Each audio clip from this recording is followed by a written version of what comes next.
مولا قول دے العناد یفسد الرأی و یولد الغی. مولا دی زید انسان نظریہ خرپوی گمراہ سباب جوڑی گی. زیدی انسان خپلی خبری نیو دری گی. غلط اویاو نیو دری گی، نجائز اویاو نیو دری گی.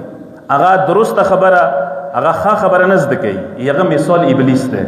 تاسو مثالونه ډیر دی قرآن کې. ابلیس یغه مثال ده.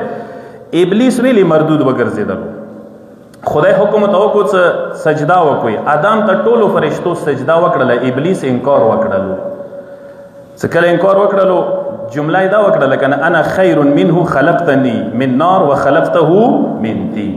ز یم ز ورنا د خورنا ز څنګه دي تا ز دا ز ټکی او پیژند یو زندګي کې ز ما استعمالوي ځون ما ګڼوي ځون ما حسابوي دا ما وک دا ز کوم دا ز ولې سړی بیمار دی.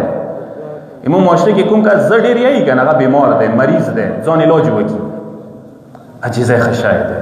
ز د ورکو ته کامیابی، ز د ورکو ته پیدا شولې، ز د ورکو ته آباد شولې. دا یاد وساته.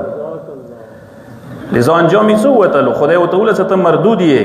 ابلیس همیشه د پر مردود ویلې وګرځیدلو. مغز واجنه، مغز زید واجنه، مغه کې نه واجنه.